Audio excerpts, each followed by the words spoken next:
اس کے بعد اپنوں کی غداری میں شہید ٹیپو سلطان رحمت اللہ علیہ کی شہادت ہوئی،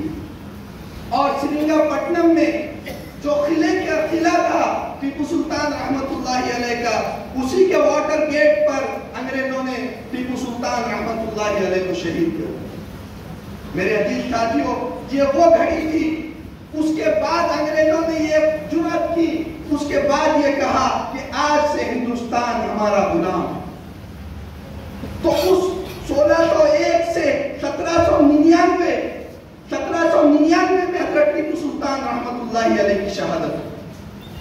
1601 سے 1799 تک مسلمانوں نے اکیلے تنہا انگریزوں کا مقابلہ کیا، اور اس کے بعد جب یہ دیکھا گیا کہ اب انگریز